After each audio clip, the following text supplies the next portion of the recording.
Hi guys, Radhe Radhe आप सभी को। और सबसे पहले हैप्पी दिवाली गाइस। आप सभी को दिवाली की बहुत बहुत शुभकामनाएं। तो हम भी हमारी जो पूजा है शाम की, उसकी हम तैयारी कर रहे हैं। यहाँ पर मम्मी ने ये छोटी सी चौकी लगाई है और जो जो पूजा का सामान चाहिए होता है वो एक एक करके वहाँ पर रख रही हैं। और साथ ही जो कुछ हमने धनतेरस पर भी ख़रीदा था, जैसे नमक, झाड़ू वगैरह, वो भी हमने वहाँ रख दिया था क्योंकि उसकी भी हमें पूजा करनी थी।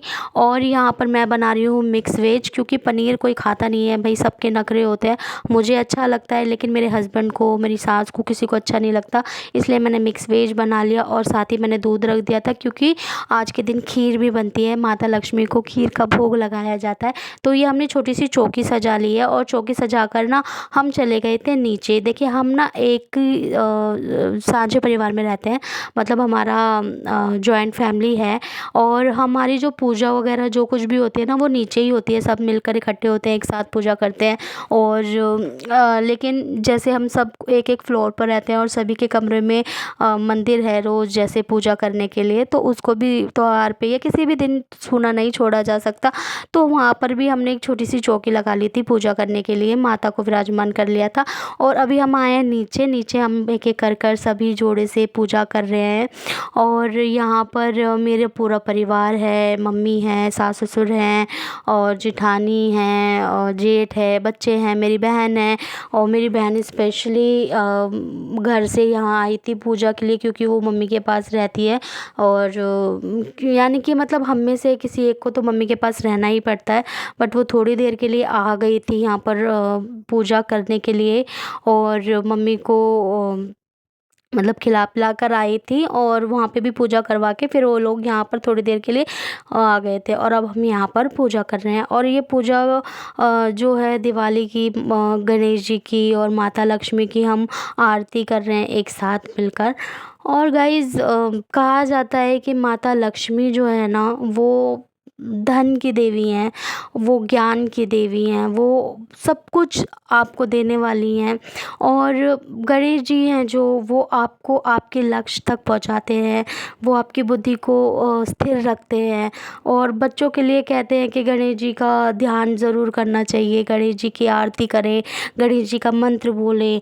तो हम भी कोशिश करते हैं, जैसे मैं अपने बेटे को कोशिश करती हूँ, हालांकि वो बहुत ज़्यादा उसका स्वभाव जो है ना बहुत ज़्यादा चंचल है। वो मतलब उसको बैठने का शौक़ नहीं है, वो भागता दौड़ता रहता है, गिरता पड़ता रहता है। तो मैं कोशिश करती हूँ उसको भी थोड़ा थोड़ा कुछ सिखाए, और छोटेपन से ही अगर वो सीख जाए ये सब चीज़ें तो आगे हमें दिक्कत नहीं होगी। और ये सब चीज़ें ना हमें सिखानी चाहिए अपने बच्चों को, अपने कल्चर के बारे में बताना चाहिए। हम ये क्या कर रहे हैं, पूजा क्यों कर रहे हैं, इसका क्या कारण है, और ये सब क्यों किया जा रहा है, ये सब हमें अपने बच्चों को बताना चाहिए। उनके साथ ये सारी बातें शेयर करनी चाहिए ताकि बच्चों की नॉलेज भी बढ़े और वो अपने कल्चर के बारे में जाने कि दीप उत्सव क्यों बनाया जाता है। और इसीलिए, और जहाँ तक बात है पटाखे फोड़ने की, तो यहाँ पर ना हम हमारे जैसे ये बच्चों को फुलझड़ी वगैरह छोटी छोटी जो वो होते हैं, पॉप अप वाले बम होते हैं, सिर्फ वो ही लाए थे।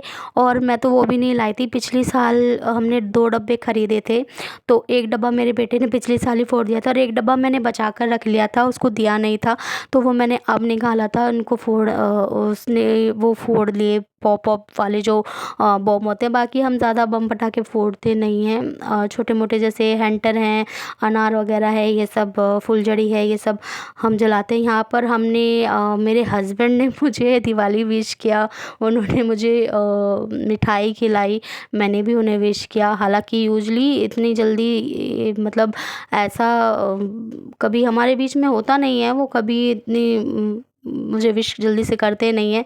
उनका थोड़ा ऐसा ही स्वभाव है, मतलब थोड़े शर्मीले टाइप में है, तो मुझे चलता है ओके, मुझे कोई उनसे शिकायत नहीं रहती। बट आज उन्होंने मुझे अपने हाथ से खिलाया, तो मुझे बड़ा सरप्राइज़ मिला। और यहाँ पर हम अब दिए जो हैं वो बाहर लगा रहे हैं सब अपने घर में, जैसे रोशनी करते हैं सब ऊपर से लेकर नीचे तक हम पूरे में दिए सजा रहे हैं। और यहाँ पर मेरी मम्मी पहले से ही कान बंद करके खड़ी हो गई है कि बाहर बम फूटने वाला है। हालांकि वो बम बहुत देर बाद फूटा था, पर वो पहले कान में उंगली डाल के खड़ी हो गई थी। अब हम पूजा कर कर जो नीचे की पूजा थी वो ख़त्म हो गई थी, अब हम ऊपर आए थे। तो क्योंकि हमने थोड़ी सी जो हमें करनी थी भाई, हम क्या मैंने बताया ना कि हम अपने उसको सोना नहीं छोड़ सकते, और ठाकुर जी भी थे हमारे ऊपर ही।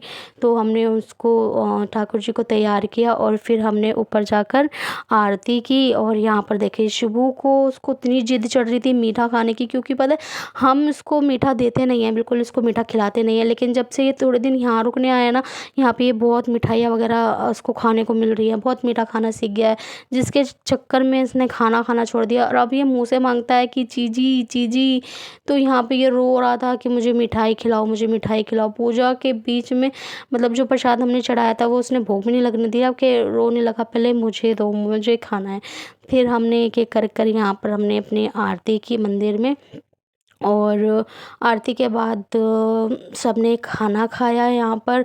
और मेरा बेटा तो फ़ोटो वगैरह खिंचवाता ही नहीं है, वीडियो वगैरह बनवाता ही नहीं है। तो उसकी एक मुश्किल से मैंने फ़ोटो खींच के उसकी लगाई। और यहाँ पर फिर मैंने सबसे लास्ट में मैंने ही खाना खाया था, और मिक्स वेज मैंने आपको बताया मैंने बनाया था। तो यहाँ पर अब बच्चे जो है ना अपने पापा के साथ मस्ती कर रहे हैं, वो हाथ जोड़ जोड़ के दिखा रहा है, एक्टिंग कर रहा है। और मैं खाना खा रही थी कि सबको खाना मैं खिला चुकी हूँ, अब लास्ट में मैं खाना खा रही थी। और खाना खाने के बाद बस इसी तरह हमने हमने अपना जो दिवाली सेलिब्रेशन है वो सेलिब्रेट किया। और लास्ट में मैं ये दिखा रही थी आपको कि देखिए मेरे ठाकुर जी कितने सुंदर लग रहे हैं। मैं इनके लिए स्पेशली ड्रेस जो है ये ढूंढ के लाई थी, बहुत सुंदर लग रही थी मुझे। हालांकि मैं इनके लिए ड्रेस पहले लेके आ गई थी, 3-4 मैंने ड्रेस खरीदी थी, बट हम दिवाली वाले दिन भी मार्केट गए थे और उसकी मुझे ये ड्रेस बहुत अच्छी लगी थी गाइस। और आपको बताइए